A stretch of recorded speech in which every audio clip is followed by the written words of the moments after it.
Hello दोस्तों, good morning. कैसे हैं आप सब लोग? आशा है कि आप सभी अच्छे हैं, खुश हैं, मस्त हैं और ज़िंदगी का आनंद ले रहे हैं और आगे बढ़ रहे हैं। तो भगवान से यही मेरी मनोकामना है कि इसी तरह से आप खुश रहें, मस्त रहें और आगे बढ़ें। किसी भी प्रकार की कोई विपदा है, कोई समस्या आपको आगे न आई और आप अपना खुशी से जीवन है वो व्यतीत करें और आगे चलें। हम भारत के भूगोल की जो बेसिक बातें हैं उनके बारे में चर्चा कर रहे थे। पहले सर्वप्रथम हमने भारत का जो क्या है, इसको उपमहाद्वीप की संज्ञा क्यों दी गई थी, इसे महाद्वीपीय महाद्वीप क्यों कहा जाता था, इसका नामकरण यहाँ तक चर्चा की थी। कर्क रेखा कहाँ से गुजरती है और इसकी क्या है मानक देशांतर रेखा कहाँ से गुजरती है, कौन कौन से जो राज्य हैं इन पर स्थित है। इसके बाद हम बात की थी कि अगर हम बात करते हैं कि यूपी है जो सर्वाधिक राज्यों के साथ सीमाएं बनाते हैं, वो कौन कौन से राज्य हैं। इसके बाद की हमने चर्चा की थी कि भारत किन किन देशों के साथ सीमा बनाता है। भारत की स्थलीय सीमा की जो लंबाई थी 15,200 है, तटीय की अगर बात की 6100 है। इन दोनों को जब जोड़ देते हैं 7516 पॉइंट समथिंग था किलोमीटर इनकी संख्या है जो वर्ग क्षेत्रफल में है। क्षेत्रफल के आधार पर सर्वाधिक सबसे बड़ा देश रूस है और भारत 7वें स्थान पर आता है। जनसंख्या में भारत प्रथम स्थान पर आने लग गया है। रूस है, कनाडा है, चीन है, संयुक्त राज्य अमेरिका है, ब्राज़ील है, ऑस्ट्रेलिया और इस प्रकार भारत 7वें पर आया था। अर्जेंटीना को 8वें स्थान पर रखा जाने लगा है। तो हमने ये श्रेणी पढ़ी थी। इसके बाद हमने भारत और पाकिस्तान, भारत और के अन्य देशों के साथ जो 15,200 स्थलीय सीमा थी उसका विस्तृत किस प्रकार था। पहला बांग्लादेश के साथ हमने सीमा बनाई थी, दूसरा चीन के साथ है, फिर हमने किसके पाकिस्तान के साथ है, फिर नेपाल है, म्यांमार है, भूटान और अफगानिस्तान, इस प्रकार सीमाएं बनाई थी। 4096 सर्वाधिक सीमा बांग्लादेश के साथ हमने बनाई थी, न्यूनतम अफगानिस्तान के साथ 80 है। ड्रोन रेखा 1896 में इसका निर्धारण किया गया था। बांग्लादेश की अगर बात करते हैं तो 1947 में इसका नाम रेड क्लिफ रखा गया था और 1914 में इसका नाम, अगर चीन के साथ भारत की सीमा की बात करते हैं, मैकमोहन रखा गया था। विस्तृत चर्चा की थी हम। अब ये कौन कौन से जो देश है, तो इनके देशों की अगर बात करते हैं तो ये देश भारत के किन राज्यों के साथ सीमाएं बनाते हैं। तो बांग्लादेश में हमने पढ़ा था कि मित्र में आज है, हमने वहाँ पर पढ़ा था। चीन में पढ़ा था, जूसा पढ़ा था। चीन में क्या पढ़ा था? जूसा पढ़ा था। भारत बांग्लादेश से चीन है और पाकिस्तान में पंगुराज था। नेपाल में जब हम गए थे तो हमने क्या यूएसबी खरीदा था, वहाँ से यूएसबी से हमने निकाले थे। नेपाल में क्या है, उसके मन में चल रहा था कि मैं पास करूँ किसके ऊपर से, और लास्ट में कौन सा था? अपना अफगानिस्तान था। अफगानिस्तान में केवल एक आता है, पाक ऑक्यूपाइड कश्मीर है जो लद्दाख क्षेत्र है, उस श्रेणी की हमने बात की थी। यहाँ तक हमने कंप्लीट किया था। इसके बाद हमने चर्चा की थी सेवन सिस्टर है। सेवन सिस्टर है कि पूर्वोत्तर राज्यों की 7 जो राज्य ऐसे हैं जिन्हें सेवन सिस्टर का दर्जा दिया गया है। इसके बाद 8वीं बहन को सिक्किम को माना जाता है, लेकिन इसका कोई ब्यौरा नहीं दिया गया। अगर भविष्य में कभी माना जाएगा तो सिक्किम को 8वीं बहन का दर्जा दिया जाएगा। यूपी सर्वाधिक राज्यों से बनाती है। और इसके बाद हमने चर्चा की थी कि अंतर्वर्तीय राज्य है, तो हरियाणा वाले वो क्या हमने अंतर्वर्तीय राज्य की थी कि हरी ने कहाँ पर तेल छाना था। ठीक है, हरियाणा के तेल छाना था। ये हमने यहाँ तक क्या है चर्चा की थी। अब हम देखते हैं कि एक इसमें क्या है, एक पॉइंट और रह गया है। बाद में इसके क्या है जो अंडमान निकोबार द्वीप समूह हैं, पोर्ट ब्लेयर है, इनके बारे में थोड़ी थोड़ी चर्चा करेंगे कि कौन से द्वीपीय है। द्वीपीय वैसे क्षेत्र तो कौन से आते हैं, भौतिक विभाजन में आएंगे, लेकिन थोड़े से यहाँ हम देख लेंगे कि कौन सी नॉटिकल मील को कहा जाता है। स्थलीय सीमा है, उसके बाद तटीय आती है। पहले तटीय है, फिर स्थलीय है, फिर अंतर्वर्तीय है, यानी नए तट है, नए जल है। सभी देशों का वहाँ पर क्या है, इनके ऊपर अधिकार होता है। समुद्र की अगर बात करें, वहाँ की बात करते हैं तो 12 नॉटिकल मील होती है। वहाँ तक कौन सा होता है, किसी देश का होता है। 24 पर होता है, 2 देशों का होता है। इससे आगे अगर 200 मीटर नॉटिकल मील में चले जाते हैं तो कोई देश का अधिकार नहीं होता है, समुद्री क्षेत्र होता है। सभी देश वहाँ पर क्या है प्रायोगिक अपना कर सकते हैं। तो ये क्या है, इनमें मुख्य मुख्य बातें हैं। लेकिन इससे पहले अगर बात करते हैं कि वह कौन कौन से देश है जो भारत के साथ जल और स्थलीय दोनों सीमाएं बनाते हैं, तो वह कितने देश है। प्रश्न पूछ लिया जाता है जो कितने देश के साथ, वह कितने देश है जो भारत के जल और स्थल दोनों के साथ सीमाएं बनाते हैं। जलीय सीमा भी बनाते हैं भारत के साथ और क्या स्थलीय सीमा भी बनाते हैं। तो पहला तो भूखंड की इनक्लेव की बात की तो बांग्लादेश से आ जाएगा। दूसरा हमें पाकिस्तान के साथ है, सिंधु नदी है। पाकिस्तान की बात करते हैं तो पाकिस्तान उनके विवाद है दोनों के बीच में। पंडित जवाहरलाल नेहरू के द्वारा 80 और 20% का जो जल विभाजन था उनके बारे में किया गया था। कितना भाखड़ा नागल जो परियोजना है 80-20 का अनुपात रहेगा। हमें पता है पंडित जवाहरलाल नेहरू जब गए थे तो चमकती हुई विराट वस्तु कहा था। भाखड़ा जो नागल बांध था बनाया था, हेलीकॉप्टर पर गए थे, हेलीकॉप्टर भाखड़ा था और वहाँ से क्या है इस नागल जो परियोजना है हिमालय से नीचे पानी नीचे की तरफ पड़ रहा था। तो जहाँ पर हेलीकॉप्टर के प्रकाश पड़ रहा था वापस जो प्रकाश वहाँ पर जाकर टकराया था तो उसे चमकती हुई विराट वस्तु कहा था। भारत के कौन से थे? पंडित जवाहरलाल नेहरू थे। भाखड़ा बांगल परियोजना, भाखड़ा जो नागल परियोजना इन्हीं की देन है। यहीं से क्या है, हमारे ये भाखड़ा का पानी आता है। तो भारत और पाकिस्तान के मध्य विवादित एक मुद्दा है कि इस 80% जो पानी है वो पाकिस्तान रखेगा, 20% भारत को देगा। इसमें विवाद उठता रहता है क्योंकि पाकिस्तान पानी रोक लेता है, भारत को नहीं देता है। तो ये फिर पढ़ेंगे, आगे पढ़ेंगे, जब नदियाँ पढ़ेंगे तो वहाँ पढ़ेंगे कि कौन कौन से बांध है, कौन से बांध को कौन कौन से के दर्जा कौन कौन से दो राज्यों के बीच में है। तो आज हम बात कर लेते हैं कि भारत के साथ कौन से ऐसे देश हैं जो तटीय व जलीय दोनों प्रकार की सीमाएं बनाते हैं। तो 3 हैं। पहला बांग्लादेश, हमने इनक्लेव की भूखंड की बात की थी। दूसरा, अगर पहला तो बांग्लादेश था, दूसरे की बात करते हैं पाकिस्तान के साथ हमारा चलता ही रहता है। तीसरा कौन सा है, म्यांमार है। तो इसमें लिखते हैं कि वह कौन कौन से क्वेश्चन के रूप में लिख सकते हैं हम, वह कौन कौन से देश है जो भारत के साथ जलीय व स्थलीय दोनों प्रकार की सीमाएं बनाते हैं। यानी जलीय सीमा भी बना रहे हैं और स्थलीय सीमा भी बना रहे हैं। वह ऐसे कौन कौन से भारत के साथ बनाने वाले देश है, कौन कौन से देश है जो स्थल और जलीय दोनों बना रहे थे, वो कौन से 3 देश है। कितने देश हैं, 3 देश हैं जो भारत के साथ स्थलीय सीमा भी बनाते हैं और जलीय सीमा भी बनाते हैं। तो पहला तो हमने क्या था, बांग्लादेश है, 3 बीघा का लारा बांग्लादेश है, भारत और पाकिस्तान के बीच इनक्लेव था, भूखंड की बात की थी। दूसरा कौन सा था, पाकिस्तान है, पाकिस्तान के साथ हमारा चलता ही रहता है। और तीसरा कौन सा था, म्यांमार है। यह 3 देश है जो भारत के साथ के है। कितने, 3 देश है जो भारत के साथ स्थलीय सीमा भी बना रहे हैं और क्या जलीय सीमा भी बना रही है। यानी स्थल का भी कुछ पार्ट इसमें लगा हुआ है और जल का भी पार्ट लगा हुआ है। तो ये कितने देश है, 3 देश है। अब एक और इसमें पॉइंट आता है कि भारत के कौन कौन से राज्य है जो 3 देशों के साथ के सीमाएं बनाते हैं। भारत के ऐसे कौन कौन से राज्य है जो 3 देशों के साथ क्या सीमाएं बनाते हैं। ये तो कौन से आते हैं, जलीय व तटीय सीमा दोनों बनाने वाले हैं। अब हम बात करते हैं कि भारत के ऐसे कौन कौन से राज्य है जो 3 देशों के साथ सीमाएं बनाते हैं, 3 देशों के साथ क्या है सीमाएं बनाते हैं। तो पहला हम लिखते हैं कौन सा था, जम्मू एंड कश्मीर है, अपनी जम्मू कश्मीर है, तो ये बनाता है। पहला तो कौन सा आता है, जम्मू व कश्मीर है, जम्मू कश्मीर है। तो जम्मू कश्मीर में हमने पहला तो देखा था कि किसके साथ सीमा बना रहा है, पाकिस्तान के साथ सीमा बना रहा था। और POK पाकिस्तान ऑक्यूपाइड कश्मीर है, वो कौन सा, अफगानिस्तान है, उसके साथ भी सीमा बना रहा था। तीसरा कौन सा था, चीन है। तो पहला तो कौन सा है, पाकिस्तान के साथ सीमा बनाता है जम्मू कश्मीर। दूसरा पाकिस्तान है, अफगानिस्तान है। तीसरा कौन सा था, चीन है। तो ये 3 ऐसे हैं जो जम्मू कश्मीर के साथ संलग्न है। यानी जम्मू कश्मीर ऐसा राज्य है जो 3 देशों के साथ क्या सीमाएं बना है। दूसरा अगर हम बात करते हैं, सिक्किम है, सिक्किम किसके साथ सीमा बनाता है। सिक्किम की अगर बात की तो नेपाल में सिक्किम आता है, भूटान में, मैप देखेंगे तो आपको याद आएगा, ठीक है, कि नेपाल किसके साथ बनाता है, नेपाल की। सिक्किम की अगर बात करते हैं तो नेपाल है, भूटान है और कौन सा आता है, चीन है। सिक्किम राज्य किसके साथ है, नेपाल है, भूटान है और कौन सा आता है, चीन है। यानी सिक्किम इस साइड में आएगा, ठीक है, इधर आता है तो इधर नेपाल भी आता है, भूटान भी आता है, इधर क्या चीन है। अगर आप मैप आपको याद होगा तो तुरंत आपको याद हो जाएगा। मैंने तो मैप कई बार देखा तो इसलिए याद है कि जम्मू जो कश्मीर है इसके पाकिस्तान आएगा, अफगानिस्तान आता है और इधर कौन सा आता है, चीन चला जाता है। दूसरे सिक्किम की अगर बात करते हैं, नेपाल है, भूटान और क्या चीन है, कि सिक्किम के साथ क्या सीमाएं बनाते हैं। तो सिक्किम कितने के साथ, 3 देशों के साथ सीमा बनाता है। इसके बाद की बात करते हैं, एक अरुणाचल प्रदेश है, ये भी 3 के साथ सीमा बनाते हैं। अरुणाचल की अगर बात करते हैं तो अरुणाचल प्रदेश भी कितने के साथ है, 3 देशों के साथ सीमाएं बनाता है। अरुणाचल प्रदेश किसके साथ है, अरुणाचल प्रदेश ये तो कौन सा आता है, चीन है।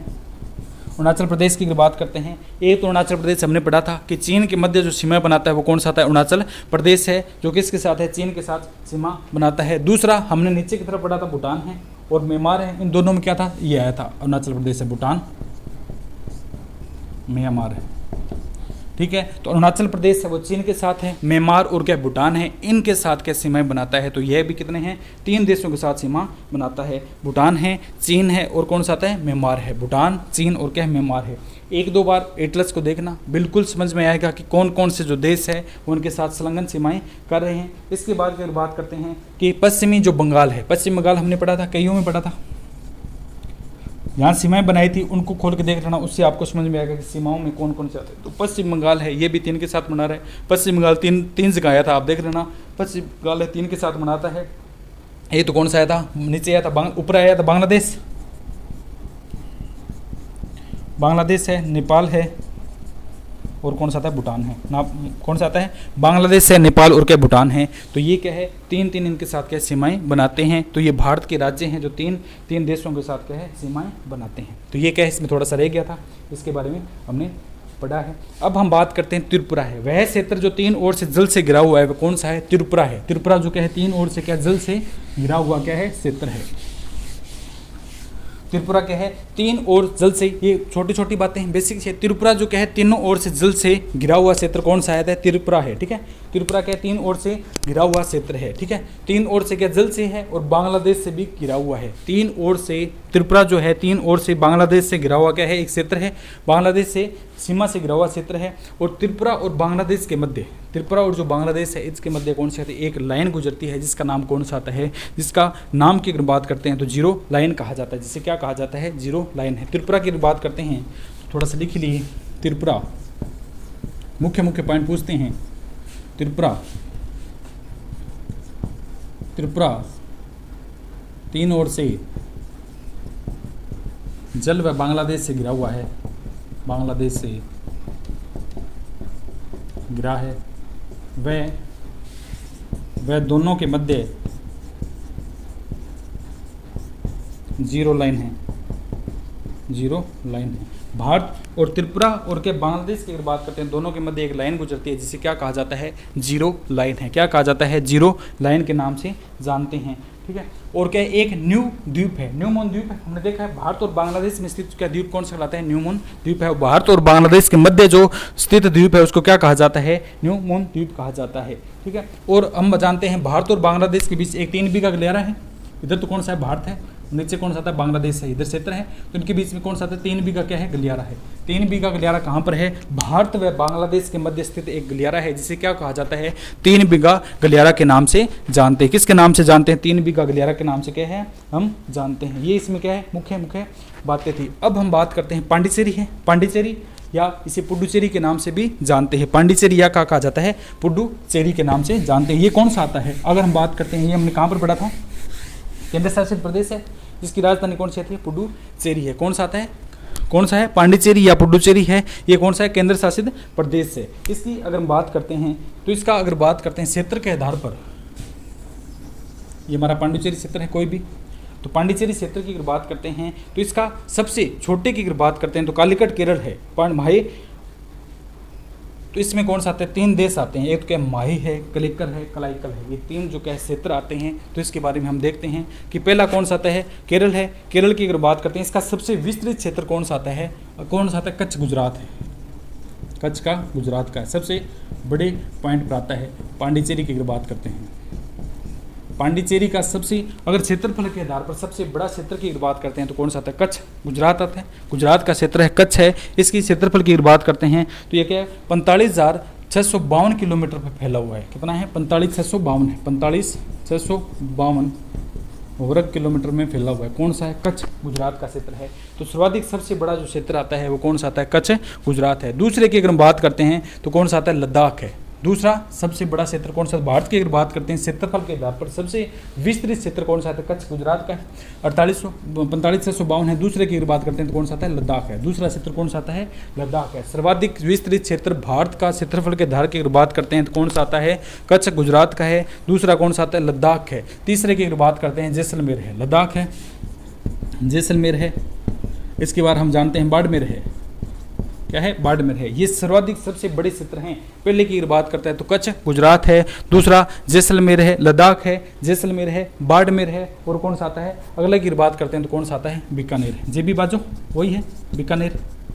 जेबी बाजो, जैसलमेर, बीकानेर, बाड़मेर, जेबी बाजो, जोधपुर है, ये हमने पढ़ेंगे। राजस्थान में जब आएंगे तब पढ़ेंगे जेबी बाजो है, किस प्रकार इनका क्षेत्रफल विस्तृत है। तो सर्वाधिक सबसे बड़ा अगर बात करते हैं भारत का सबसे बड़ा विस्तृत क्षेत्र की अगर बात करते हैं, कौन सा आता है? लद्दाख। कौन सा आता है? कच्छ। गुजरात का क्षेत्र है 45,652 वर्ग किलोमीटर में फैला हुआ है। दूसरे की बात करते हैं, लद्दाख क्षेत्र है सर्वाधिक बड़ा है, जैसलमेर इससे बड़ा है, जैसलमेर से छोटा है, बाड़मेर है, सबसे छोटा बीकानेर है। इस प्रकार क्रम में पूछ लेता है तो इस प्रकार इसका क्या है? बढ़ता हुआ क्रम चलेगा। इसी प्रकार दूसरा की अगर बात करते हैं, सबसे छोटा जो क्षेत्र है वो कौन सा आता है? पांडिचेरी या पुडुचेरी का क्षेत्र है। कौन सा आता है?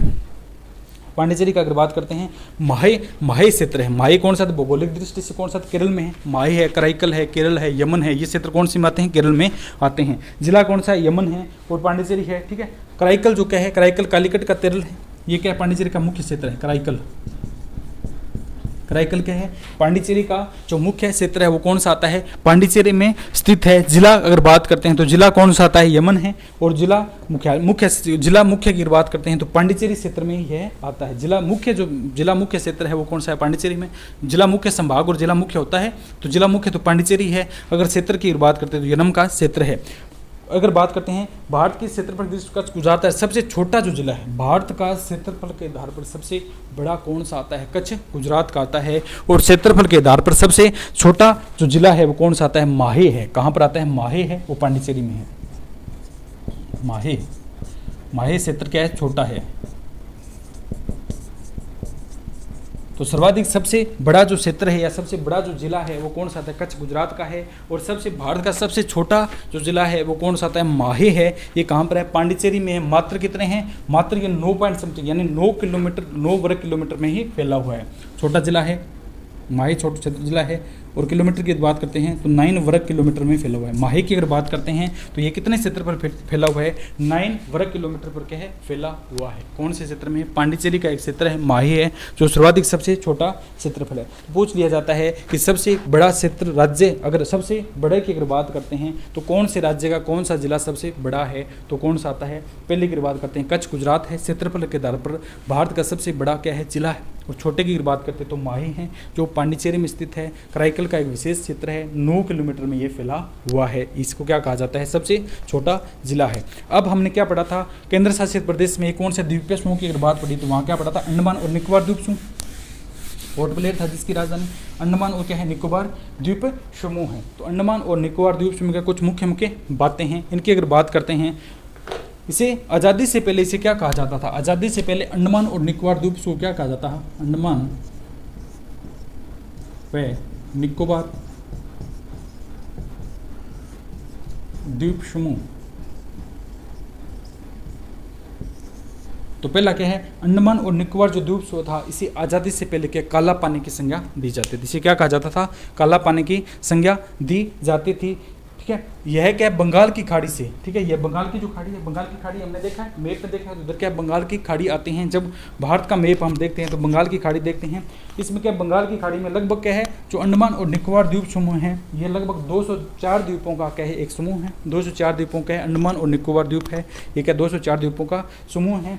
यहाँ ये भारत का सक्रिय ज्वालामुखी है। यहाँ पर क्या भारत का एकमात्र सक्रिय ज्वालामुखी कौन सा आता है? जो अभी जल रहा है। कौन सा आता है? अंडमान और निकोबार द्वीप पर भारत का एक सक्रिय ज्वालामुखी है जिसका नाम कौन सा है? बेरन ज्वालामुखी है। कौन सा है? बेरन ज्वालामुखी है, जो अंडमान और निकोबार द्वीप समूह है। पहला तो इसे क्या कहा जाता है? इसे काला पानी की संज्ञा दी जाती है। काला पानी है क्योंकि चारों तरफ पानी पानी है, अंदर जा नहीं सकता। दूसरा, इसमें 204 द्वीपों का समूह है। अंडमान निकोबार द्वीप समूह क्या है? एक 400 द्वीपों का समूह। ये खुद क्या है? 400 द्वीपों का समूह है। ठीक है।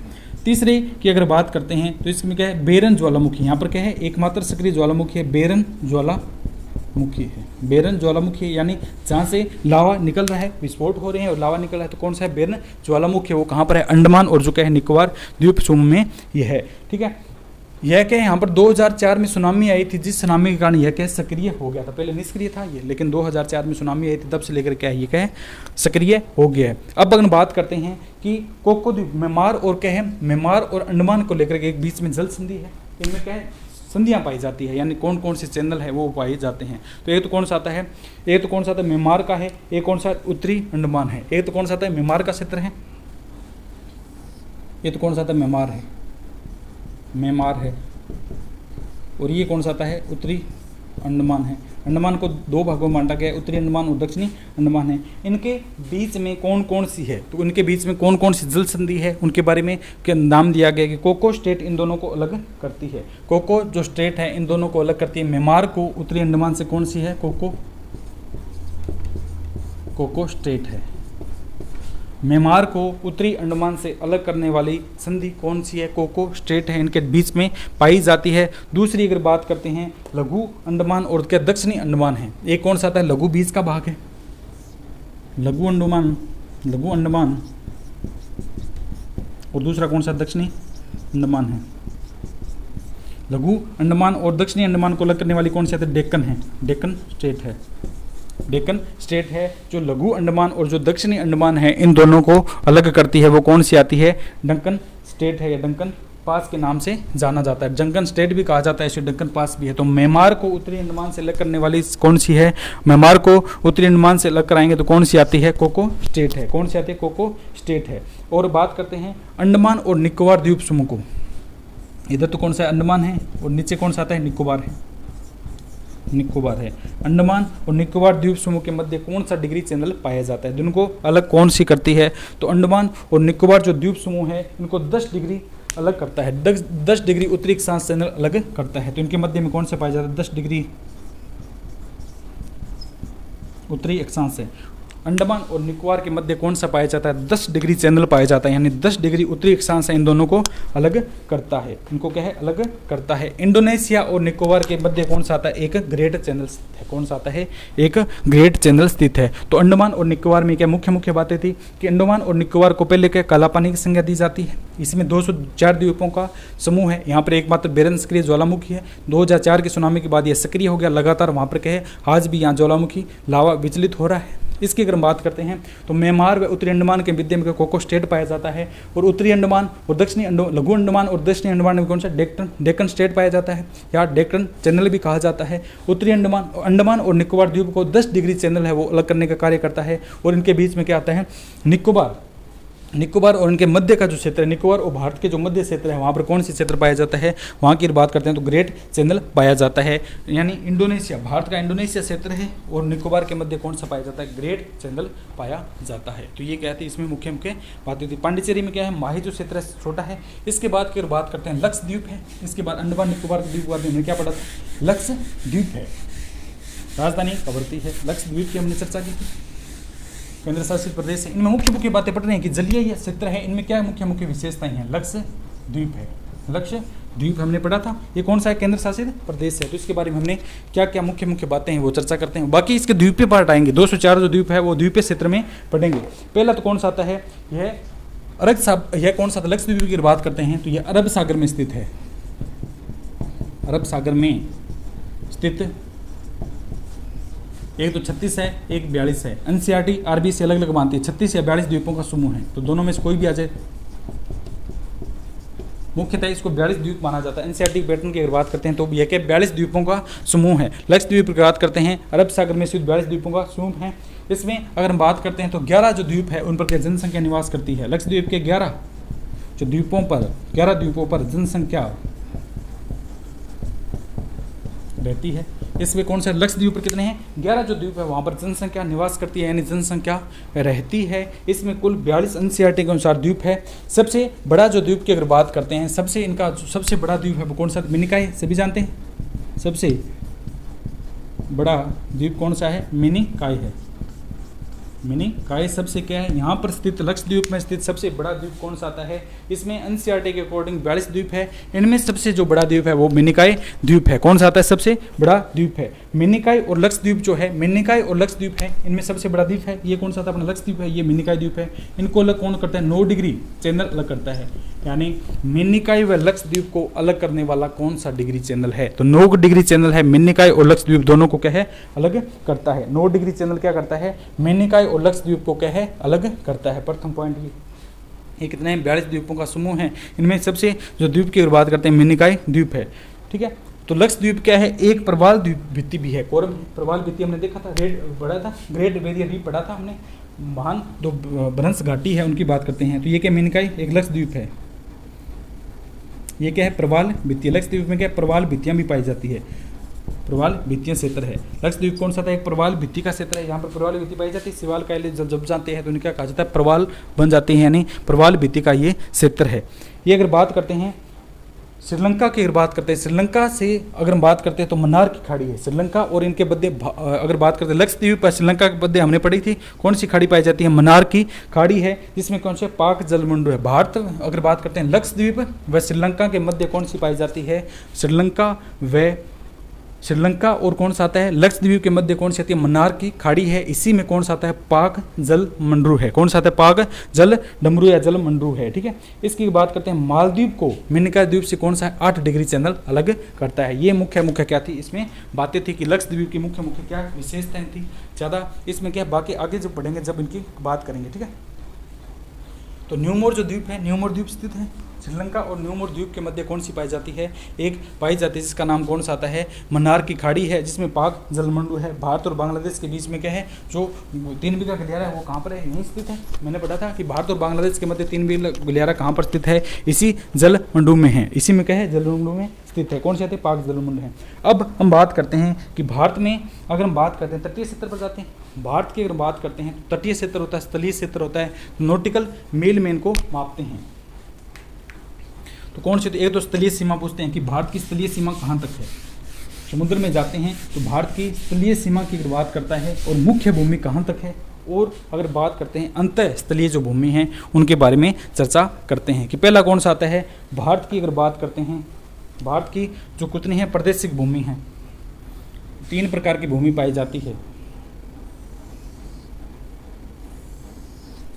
एक तो कौन सी होती है, 12 अन्नम नॉटिकल मील होती है, एक 24 अन्नम होती है, एक कौन सी होती है 200 मीटर 200 नॉटिकल मील होती है। एक तो कौन सी होती है 12 नॉटिकल मील है, दूसरा 24 नॉटिकल मील है, तीसरा अगर बात करते हैं तो 200 नॉटिकल मील है। इससे आगे हैं तट से 12 समुद्री मील तक भारत की कौन सी होती है, प्रादेशिक सीमा होती है। भारत की प्रादेशिक सीमा की बात करते हैं,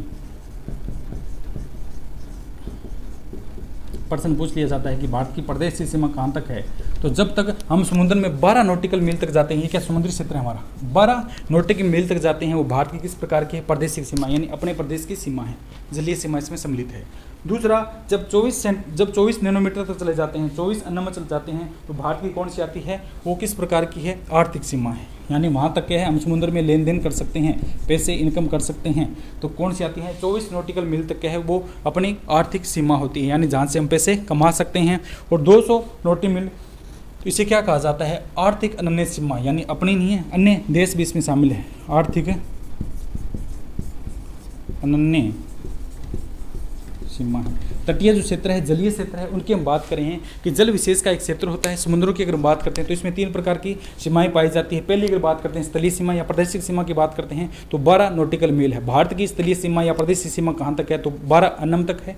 दूसरा ये वो पूछेगा कि भारत की आर्थिक सीमा कहाँ तक है, तो 24 अन्नम तक है। और भारत की आर्थिक अनन्य सीमा है, या जहाँ पर भारत नहीं अन्य देश भी क्या है व्यापार ले सकते हैं, यानी समुद्र जो बने, कईयों की ड्यूटी होती है, समुद्र में रहते हैं, समुद्र में गेल भेल ये कंपनियां हैं, उनके जो होते हैं सर्वेंट होते हैं वो क्या है उनमें रहते हैं, उनकी बहुत शानदार नौकरी होती है, 1-1 1.5 लाख रुपए, उनके परिवार बहुत ही अच्छे होते हैं, अपने परिवार का बहुत अच्छी तरह से ध्यान रखते हैं, बहुत ही शानदार स्वभाव के व्यक्ति होते हैं, अपने परिवार को सहकुशल रखते हैं, आगे बढ़ाते हैं।